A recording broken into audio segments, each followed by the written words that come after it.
لکھا گیا ہے کہ شیطان آیا اور سارے اپنے چیلوں کو بلایا اور کہا کیا کیا کیا ہے تم نے آج؟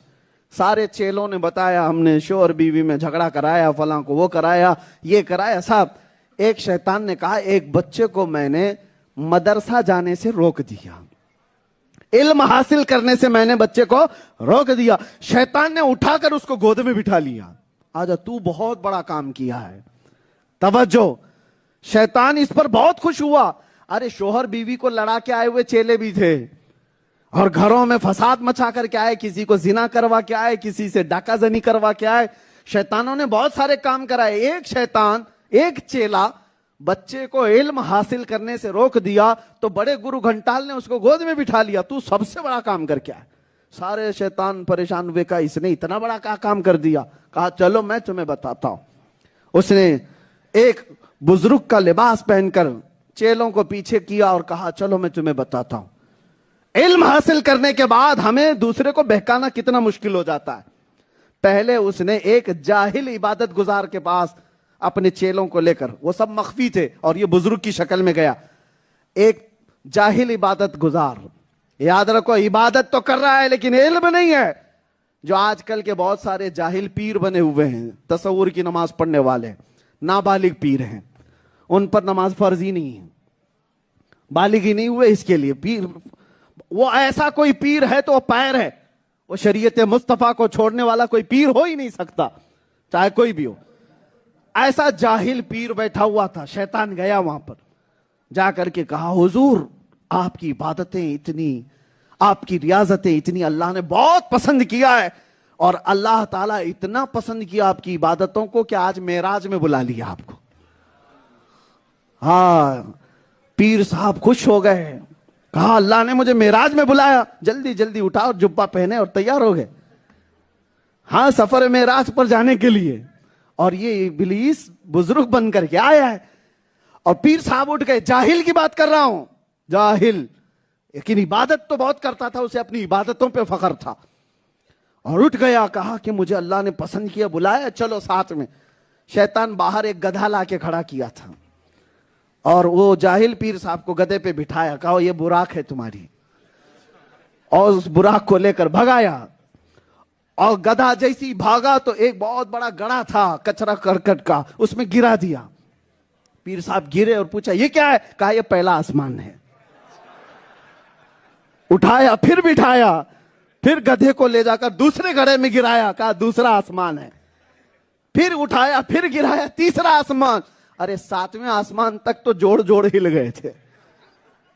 جاہل پیر صاحب کی پوری اس نے اچھی درگت بنائی اور لے جا کر کے گندے حالت میں چھوڑ دیا، اور تالیاں بجاتا ہوا گیا اور اپنے چیلوں سے کہا ایک جاہل کو گمراہ کرنا کتنا آسان ہے، کتنا آسان ہے، تم نے دیکھ لیا، اس کو معراج کے بہانے اٹھا لو تو آ جاتا ہے، اور آئے بھی گیا اور گر بھی گیا۔ اب سنو، وہی ابلیس پھر اپنے چیلوں کو لے کر کے گیا ایک علم والے کے پاس، جس نے مصطفیٰ کریم صلی اللہ علیہ وسلم کی شریعت پاک کو پڑھا تھا، سمجھا تھا، اس کے پاس گیا اور دروازہ کھٹکھٹایا، وہی لباس ہے، بزرگ کی فرشتہ بن کر کے آیا ہے۔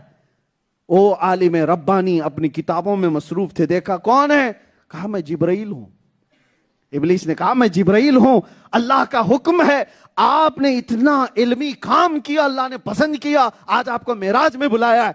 وہ عالم دین جھاڑو اٹھائے اور مارنا شروع کیا، کہا ادھر سے مارا، ادھر سے مارا، اور کہا بدبخت کمبخت تو ابلیس ہو سکتا ہے، اس لیے کہ جبرائیل صرف میرے نبی کے پاس آیا کرتے تھے،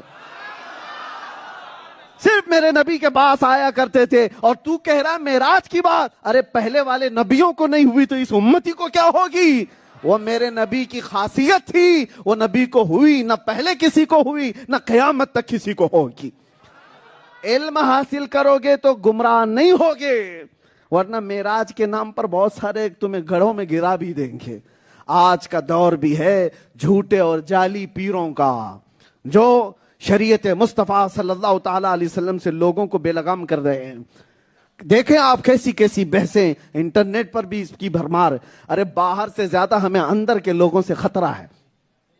شیطان ایسا نہیں ہے کہ دو سینگ لے کر کے آئے گا اور کالا چہرہ لے کر بڑے بالوں کے ساتھ. ارے شیطان انسان کی شکل میں آئے گا, کبھی کسی پیر کی شکل میں, کبھی کسی عبادت گزار کی شکل میں, اور وہ بہت اٹریکٹیو ہو کر کے بھی آ سکتا ہے تمہیں لبھانے والی صورت میں.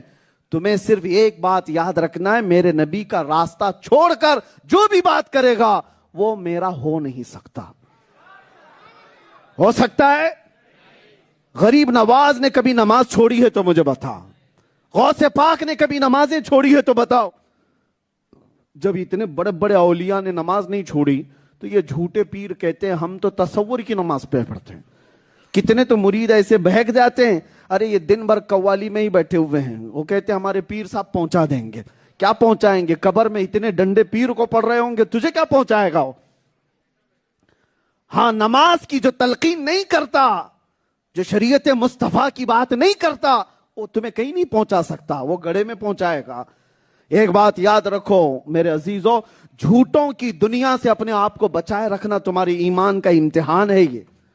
ورنہ صدیق اکبر جیسی ذات, فاروق اعظم جیسی ذات, عثمان غنی جیسی ذات, ارے حیدر کرار, توجہ, جو آج علی علی علی علی کرنے پر لوگوں کو کوئی تکلیف ہوتی ہو تو وہ بھی سنیں, مولا علی کی بات کرنے والے لوگ وہ بھی سنیں.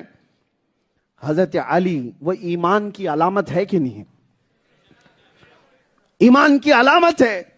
وہ علی جب رسول اللہ خود ان کے زانوں پر سر رکھ کر سو رہے ہوں اور حضرت علی کی عصر کی نماز چھوٹ گئی ہو, وہ کس کے لیے چھوٹی تھی؟ نبی کے لیے, نبی کے لیے چھوٹی. تب بھی حضرت علی کی آنکھوں میں آنسو آ گئے تھے کہ میری نماز چھوٹی ہے.